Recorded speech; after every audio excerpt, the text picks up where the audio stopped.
أنت تعرف إن أنا أقدر أراقبك وأعرف كل حركة أنت بتعملها على الويب سايت بتاعي، وكمان أعرف أنت حابب النهارده تشتري والّا مش حابب النهارده تشتري. الموقع اللي أنا جايبه لك النهارده بإذن ربنا هيعلمك إزاي تراقب زوار الموقع بتاعك. يالّا بينا نبدأ الفيديو. يا أهلًا بيكم من جديد، معاكم مرام خليل من NTN بالعربي. النهارده بإذن ربنا هنتعلم إزاي أراقب زوار موقعي.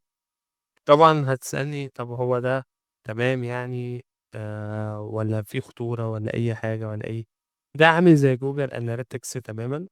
دي حاجة اسمها Microsoft Clarity، عاملة زي Google Analytics، تعرف زوار الموقع بتاعك، بس بزيادة على Google Analytics تقدر تشوف هُم بيعملوا إيه على الweb site بتاعك. فيديو. آه، يعني زي ما أنت شايف كده، ده فيديو الناس بتخش تشوف الحركات، هُم بيدوسوا فين، بيعملوا إيه، وهكذا. كمان بيوفّر لي زي heat map. الheat map دي باعرف مثلًا لو أنا دخلت مثلًا على الhome page اللي هي NTNAR.com ماشي، هاعرف إيه الناس بتدوّر على الwebsite ده، بيدوسوا فين أكتر مكان بيدوسوا فيه، وكمان أعرف إزاي أحسّن من الuser experience أو بنسميها تجربة العميل. طيب، خلّينا نبدأ على بركة الله، بس قبل ما نبدأ ما تنساش إن أنت تعمل لايك وشير وسبسكرايب في القناة عشان يوصل لك كل فيديوهاتنا، ويالّا بينا نبدأ. طبعًا Microsoft Clarity دي زي ما قُلنا حاجة عاملة زي Google Analytics، تقدر أنت تربطها بالويب سايت بتاعك. طبعًا أنت تقدر تربطها بأكتر من طريقة. ممكن لو أنت عندك الويب سايت WordPress تمام، لو أنت مثلًا محتاج تاخد كود والكود ده تحطه في الويب سايت بتاعك، بتحطه في حاجة اسمها الhead ماشي، و برضه هتحتاج زي حد مبرمج برضه لو أنت ما لكش في البرمجة أوي. طيب، بيعمل إيه؟ كل اللي هو بيعمله يعرّفني مثلًا كام session. يعني إيه session؟ يعني الجلسات اللي بيعملها العميل عندي على الwebsite.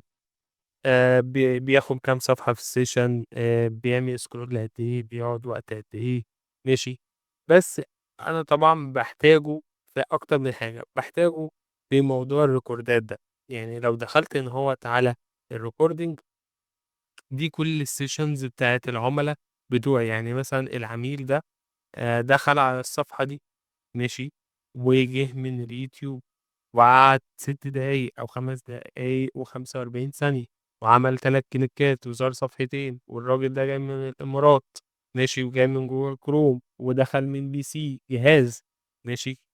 كل ده تفاصيل عنه. لو أنا دوست على التيكيتاية بتاعته، هابدأ إن أنا أتراكه وأعرف الراجل ده عمل إيه على الweb site بتاعي، بحيث إن أنا أحسّن من تجربة العميل. ده زائد إن هو بيوفّر لي حاجة اسمها summarize recording. يعني إيه؟ هنا الموقع بيستخدم الAI. يعني أنا لو دوست على summarize recording دوست على top 10 أعلى 10 ريكوردات، هيبدأ يقول لي زي كده تفصيلة مهمة عن إيه، عن أعلى 10 ريكوردات. يقول لي مثلًا الweb site بتاعك مثلًا ضعيف، حسّن من سرعته. خلّي بالك العُملا بتضيع منّك بسبب 1، 2، 3 بيحصل في الweb site بتاعك. أو إن أنا خلّيني أوقّف الrecord ده خالص. أو إن أنا أselect حاجات معيّنة. يعني إيه أselect حاجات معيّنة؟ أselect ريكوردات معيّنة. يعني إيه أselect ريكوردات؟ يعني أنا مثلًا عايز ده، وعايز ده، وعايز ده ماشي، وهو يبدأ إن هو يلخّص لي. فخلّيني أورّيك مثلًا، هابدأ أقول له top 10 recording. زي ما أنتم شايفين بيبدأ إن هو يحلل عن طريق الAI ماشي، يبدأ يقول لي إيه الحاجات الناجحة، ويبدأ يجيب لي كمان الsession. يعني شايفين الراجل ده تمام، لو دوست على رقم 1 ده هيبدأ يجيب لي الراجل ده عمل إيه على الweb site بتاعي ماشي، وبيقول لي بعد كده راح فين.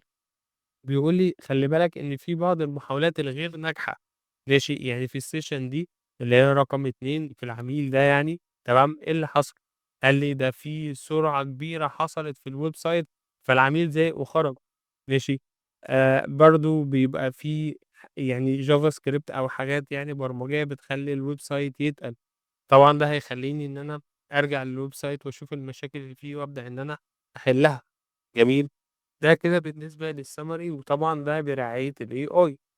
ده زائد إن هو بيوفّر لي زي filter، الfilter ده أنا ممكن أفلتر بالأيام، على حسب الأيام، أبدأ أفلتر بالأسابيع، أقدر أفلتر بالأجهزة، بالlocation، بالمكان، operating system، يعني مثلًا iOS، Android، وكمان بالbrowser، يعني حاجة عالية جدًا، ماشي. طبعًا كل ده تقدر إن أنت تعمله بالtraffic لو أنت حابب إن أنت تعمل traffic معيّن، يعني الناس اللي جاية من اليوتيوب، الناس اللي جاية من تيك توك، ماشي، وهكذا. كل ده تمام، عبارة عن فلاتر بحيث إن أنت تحسّن من تجربة العميل بتاعك، تمام، وتوصل لأعلى مراحل الإيه، رضا العميل بتاعك على الwebsite، ماشي. طبعًا في حاجة اسمها segmentation، إن أنت ممكن تصنّف العُملا بتوعك، ماشي. يعني إيه تصنّف العُملا؟ يعني الناس اللي هم جايين من اليوتيوب ممكن أنت تصنّفهم، ماشي، تعمل لهم زي segmentation. طَب أعمل لهم segmentation إزاي؟ ممكن أنت تحفظ الريكوردات دي save as a segment، ماشي، وهكذا. طبعًا تقدر كمان تشوف الlive user، يعني إيه الlive user؟ يعني العميل ده دلوقتي live حرفيًا على الwebsite بتاعي، ماشي، هو بيعمل إيه؟ بابدأ إن أنا أخش أشوفه هو بيعمل إيه دلوقتي، تمام، ده كده live. الراجل ده مثلًا من المغرب، دخل من الموبايل، فاتح كروم، موبايل، وهكذا، بحيث إن أنا أبدأ أشوف الراجل ده بيعمل إيه. في عندنا برضه الheat map. الheat map دي عبارة عن يعني خريطة حرارية، أعرف كام واحد عمل إيه أو داس فين في الwebsite بتاعي. يعني مثلًا تعالَ نشوف الwebsite ده، لو أنا دوست على view heat map هيبدأ إن هو يجيب لي الناس بتدوس فين، إيه أكتر الأماكن اللي بتدوس فيها الناس، ماشي. يعني هنا مثلًا بيقول لي الحتة دي في واحد داس عليها، هنا في 4، هنا في 7، ماشي. زي ما أنتم شايفين دي إيه، اسمها خريطة حرارية، تمام. أبدأ إن أنا أطلع كده أشوف هُم بيدوسوا على الفيديو والّا لأ، وهكذا. طبعًا معظم الناس بتدوس على علامة الX دي، ماشي، بحيث إن هُم يلغوا الpop up وهكذا. طبعًا هو هنا جايب لي على جنب، تمام، كل حاجة، الحاجات اللي بيتضغط عليها، يعني مثلًا بيدوسوا على ينتهي العرض خلال مش عارف كام ساعة، جميل. طبعًا الكورس بتاع NTN اللي إحنا عاملينه، طبعًا أنا مش باعمل دعاية ولا حاجة يا جماعة، بس هاسيب لكم لينك الكورس تحت، خشوا عاملين عرض 70% لأول 100 مشترك، فيقدر إن هو إيه، يورّيني كام واحد عمل إيه، وعلى ضغط فين وهكذا، بحيث إن أنا أحزّن. أنا ممكن مثلًا في الحتّة دي، ماشي، ممكن أحُط حاجة، تمام، تخلّي العميل يبقى عنده نيّة أكبر إن هو إيه، إن هو يشتري وهكذا.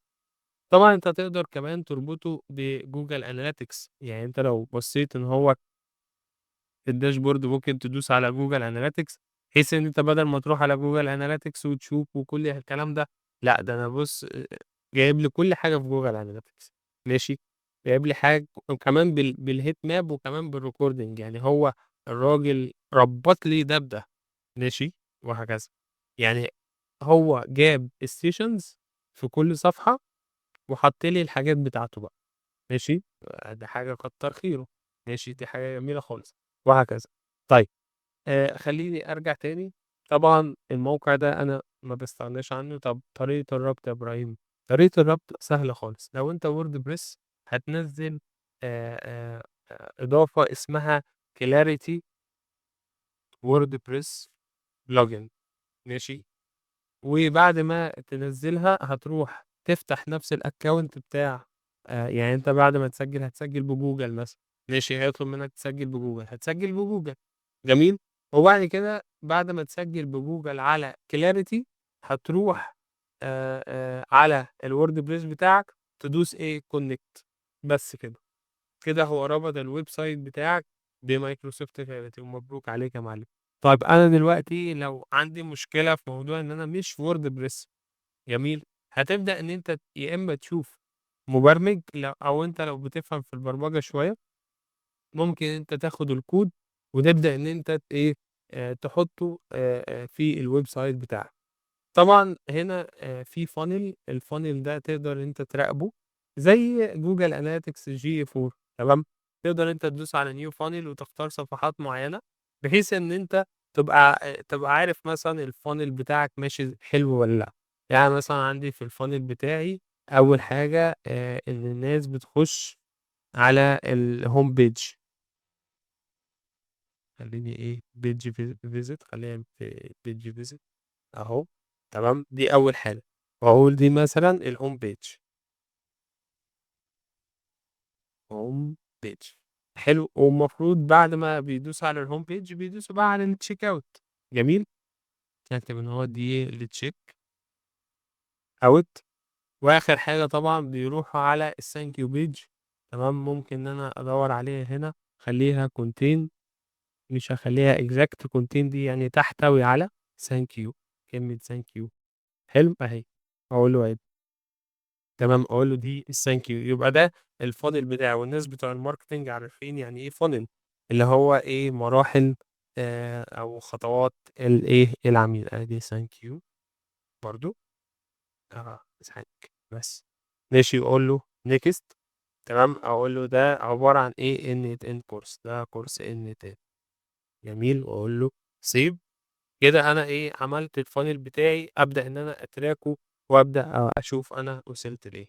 طبعًا ده مش نهاية الفيديوهات بتاعتنا طبعًا، ما تنساش إن أنت تعمل لايك وشير وسبسكرايب في القناة عشان يوصلك كل فيديوهاتنا، وانزل تحت هتلاقي لينك الكورس خصم 70%. كان معاكم إمام خليل، سلام.